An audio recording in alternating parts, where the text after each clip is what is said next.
Dear students, I, Professor Kavita Brahmankar, welcomes you to the online lecture series of subject Programming in C and C Programming Language. Today we will cover topic number 3.2 of Unit 3, that is Nested If-Else Statement. After watching this video, you will be able to state the syntax of if-else statement and describe working of nested if-else statement with example. The course outcome that will get achieved is CO3, means you will be able to develop C program using if-else and nested if-else control structure. Your basic as well as computer engineering and electronics and telecommunication engineering knowledge will get improved. So PO1 will get satisfied.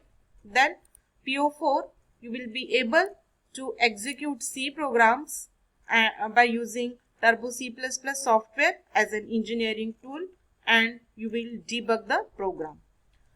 You will be able to work on small projects or micro projects, and by doing this your oral, written communication and interpersonal skills and presentation skills will get improved. So PO6 will be satisfied. Then the knowledge you are taking here, this knowledge will be with you for lifetime and you will be adaptable. If any changes, technological changes are there, then you will be adaptable to that. So PO7, that is lifelong learning, is satisfied. The prerequisite to this topic is you should have knowledge of general structure of C program, then all operators and keywords of C language, and you should know the syntax of simple if and if else statement. So dear students, last lecture में हमने देखा है कि if statement का syntax कैसे होता है और if else स्टेटमेंट का सिंटैक्स कैसे होता है. So today we are going to see nested if else statement. Nested का मीनिंग होता है कि एक के अंदर एक के अंदर दूसरा, दूसरे के अंदर तीसरा. This is the meaning of nested. Okay, so the syntax इस तरह से रहने वाला है. इफ एक्सप्रेशन मीन्स यहाँ पे हमारी कंडीशन रहेगी. सो इफ एक्सप्रेशन, देन उसके अंदर दूसरे इफ कंडीशन, देन इस इफ कंडीशन का एल्स पार्ट एंड ये पहले कंडीशन का else part. So if expression is true, if this condition is true, अगर कंडीशन ट्रू होती है तो हम ये इनर इफ के अंदर जाएंगे, देन ये वाली इफ की कंडीशन चेक करेंगे. अगर ये इफ की कंडीशन ट्रू होती है इनर वाली, सो हम ये स्टेटमेंट ब्लॉक 1 एग्जीक्यूट करेंगे. यहाँ पे कोई भी स्टेटमेंट्स हो सकते हैं, सो हम स्टेटमेंट ब्लॉक 1 एग्जीक्यूट करेंगे. लेकिन अगर ये इनर वाली इफ की कंडीशन फॉल्स हो जाती है तो हम इस एल्स में जाएंगे और स्टेटमेंट ऑफ ब्लॉक 2 एग्जीक्यूट करेंगे. Okay, so if this inner condition is true, then ये वाला स्टेटमेंट ऑफ ब्लॉक 1 एग्जीक्यूट करेंगे. इफ दिस इनर इफ की कंडीशन इज फॉल्स, देन हम एल्स वाला पार्ट एग्जीक्यूट करेंगे और स्टेटमेंट ब्लॉक 2 एग्जीक्यूट करेंगे. बट अगर पहली ही इफ की कंडीशन हमारी फॉल्स हो जाती है तो हम डायरेक्टली यहाँ पे ये इफ लूप का ये आउटर पार्ट है, मीन्स क्लोजिंग ब्रेस है, तो इस लूप के बाहर जाएंगे और एल्स स्टेटमेंट एग्जीक्यूट करेंगे और स्टेटमेंट ब्लॉक 3 एग्जीक्यूट करेंगे. इसका मतलब अगर हमारी पहले ही इफ की कंडीशन फॉल्स हो जाती है तो डायरेक्टली हमारा कंट्रोल यहाँ पे आएगा और हम ये एल्स स्टेटमेंट एग्जीक्यूट करेंगे. सो स्टेटमेंट ब्लॉक 3 एग्जीक्यूट करेंगे. This is if this condition is false. लेकिन हमारी पहली कंडीशन ट्रू हो जाती है तो हम अंदर वाले इफ लूप में जाएंगे और फिर ये वाली इफ की कंडीशन टेस्ट करेंगे. अगर ये ट्रू है तो स्टेटमेंट ब्लॉक 1 एग्जीक्यूट करेंगे, अगर ये फॉल्स है सो एल्स में जाएंगे और स्टेटमेंट ऑफ ब्लॉक 2 एग्जीक्यूट करेंगे. सो इस तरह से एक के अंदर एक हम ऐसे बहुत सारे इफ के स्टेटमेंट्स, इफ एल्स के स्टेटमेंट ले सकते हैं, इसीलिए इसको नेस्टेड इफ एल्स स्टेटमेंट बोला गया है. वर्किंग अभी जैसे बताया था, इफ एक्सप्रेशन इज फॉल्स, अगर ये एक्सप्रेशन पहले ही फॉल्स हो जाता है तो हम सीधा यहाँ पे जाएंगे, इस इफ के बाहर जाएंगे और एल्स स्टेटमेंट ब्लॉक 3 एग्जीक्यूट करेंगे. Then otherwise the execution continues and enter in the first if loop. So अगर ये कंडीशन हमारी ट्रू हो जाती है तो अंदर वाले इफ में एंट्री करेंगे और फिर से ये कंडीशन टेस्ट करेंगे। अगर ये कंडीशन ट्रू है तो ये स्टेटमेंट ब्लॉक 1 एग्जीक्यूट करेंगे, अगर ये कंडीशन फॉल्स है तो ये एल्स वाला part means statement block 2 execute करेंगे। So this is how is the working of nested if statement. Now we will see one example. So यहाँ पे हमने हेडर फाइल लिया है, ये हेडर फाइल हमको printf और scanf फंक्शंस यूज करने के लिए हेल्प करेगी। देन हमने मेन फंक्शन लिया है, मेन फंक्शन को हमने void as a data type दिया है। इसका मतलब हमारा मेन फंक्शन ऑपरेटिंग सिस्टम को कुछ भी वैल्यू रिटर्न नहीं करेगा। सो हमारा प्रोग्राम का एम है कि हमको 3 नंबर इनपुट करने हैं स्क्रीन पे और हमारा प्रोग्राम कैलकुलेट करेगा कि 3 नंबर में से कौन सा नंबर ग्रेटेस्ट है। सो 3 नंबर लेने वाले हैं, इनपुट करने वाला है यूजर, इसलिए हमारे पास 3 वेरिएबल्स होने चाहिए जो कि हमने ए, बी और सी ये इंटीजर टाइप के 3 वेरिएबल लिए हैं। इंटीजर को स्टोर करने के लिए मेमोरी में कितने बाइट्स ऑफ मेमोरी लगती है? सो इंटीजर को 2 बाइट्स ऑफ मेमोरी लगती है। सो यहाँ पे हमारे पास 3 वेरिएबल्स है, सो हमको 6 बाइट ऑफ मेमोरी लगेगी इन 3 वेरिएबल को स्टोर करने के लिए। अब हम स्क्रीन पे सबसे पहले एक मैसेज देंगे printf that is enter 3 numbers। so printf में जो कुछ भी लिखा होता है वो हम डबल कोट्स में लिखते हैं और वो एज इट इज हमारे स्क्रीन पे प्रिंट होता है। तो हमारे प्रिंट पे स्क्रीन पे प्रिंट हो जाएगा enter 3 numbers। इस मैसेज को देखने के बाद यूजर वैल्यूज इनपुट करेगा, कोई भी 3 नंबर वहां पे टाइप करेगा स्क्रीन पे। सो इनपुट देने के लिए या वैल्यूज रीड करने के लिए हमारे पास स्टेटमेंट होता है scanf। सो हमने scanf स्टेटमेंट यहाँ पे यूज किया है। हमारे पास इंटीजर वेरिएबल्स है और इंटीजर को रीड या प्रिंट करने के लिए हमको %d यूज करना पड़ता है, इसीलिए 3 वेरिएबल्स है, इसलिए हमने 3% d यूज किया। हम इन %d के बीच में स्पेस भी दे सकते हैं। सो ये भी हमको डबल कोट्स में लिखना है।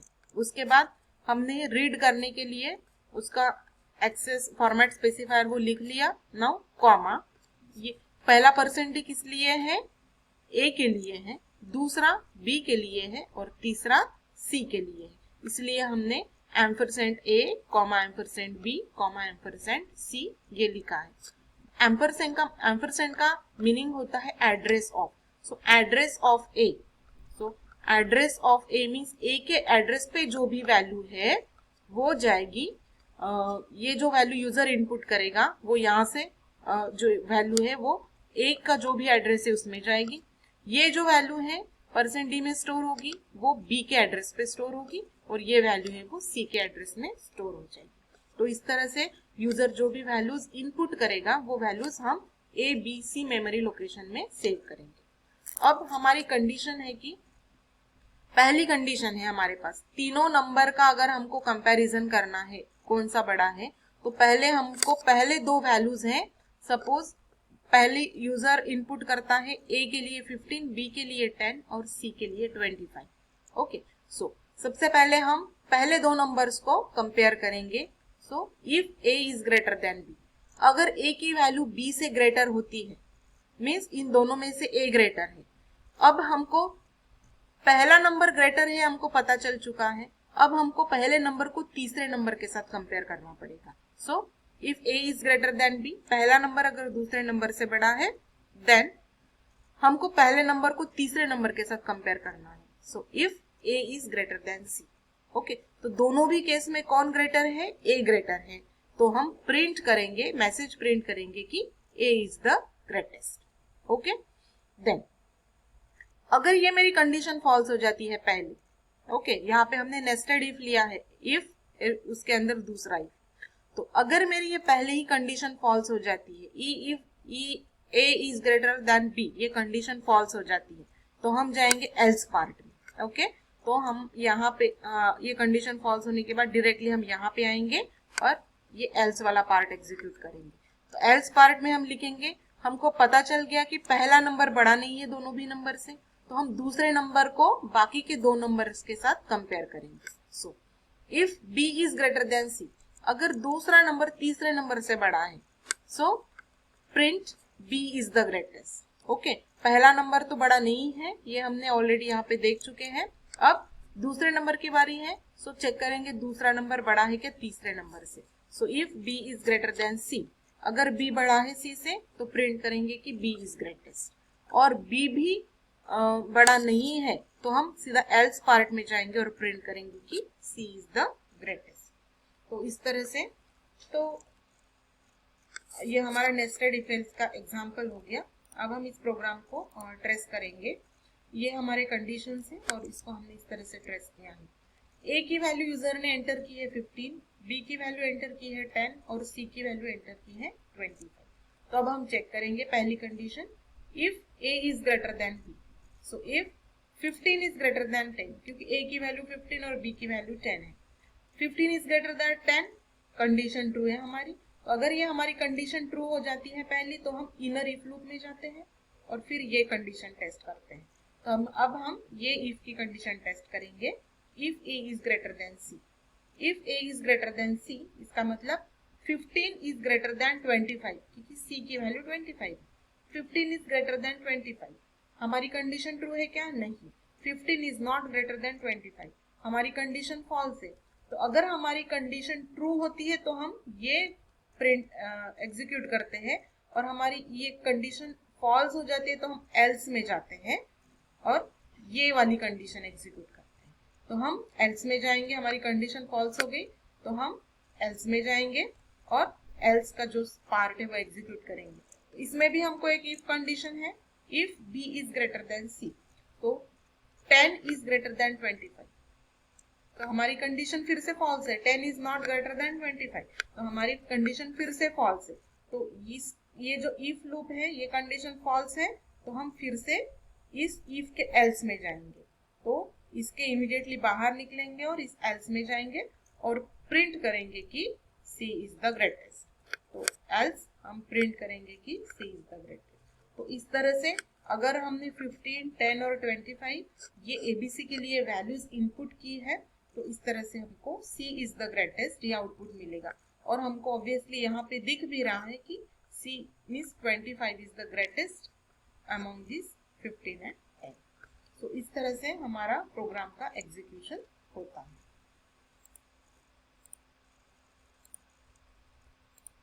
सो फिर से एक बार हम इसको रिवाइज करेंगे। सो 3 इनपुट लिए हमने, पहली कंडीशन चेक की है, पहली कंडीशन हमारी ट्रू हो गई। पहली कंडीशन ट्रू हो गई तो हम इनर इफ में गए, इनर इफ में गए। अब सेकंड कंडीशन चेक करेंगे, हमारी सेकंड कंडीशन यहाँ पे फॉल्स हो रही है, तो ये हमारी कंडीशन फॉल्स हो जाती है तो इमीडिएटली हम इस लूप के बाहर निकलते हैं और एल्स वाले पार्ट में जाते हैं। एल्स वाले पार्ट में फिर से हमको इफ कंडीशन चेक करनी है। सो ये कंडीशन हम फिर से यहाँ पे चेक कर रहे हैं। सो ये हमारी कंडीशन 10 इज ग्रेटर देन 25 यहाँ पे फॉल्स हो रही है, तो ये फॉल्स हो रही है इसलिए हम इमीडिएटली इसके बाहर निकलेंगे और एल्स में जाएंगे और हम डायरेक्टली प्रिंट करेंगे कि c इज द ग्रेटेस्ट। तो यहाँ पे 25 इज द ग्रेटेस्ट, ये हमारा आउटपुट आने वाला है। तो इस तरह से हमने आज इफ एल्स का एक्सप्लेनेशन या नेस्टेड इफ एल्स लूप का एक्सप्लेनेशन देखा है। So let us summarise today's lecture. Today we have studied syntax for nested if else loop and how it works, and we have seen one program as an example of nested if else loop. So dear student, I hope you might have understood today's lecture and watch the videos frequently. If you are getting stuck somewhere and still you have any difficulties, then feel free to reach out on the following email ID. Keep learning, enjoy learning, and thank you for listening the video. Thank you so much.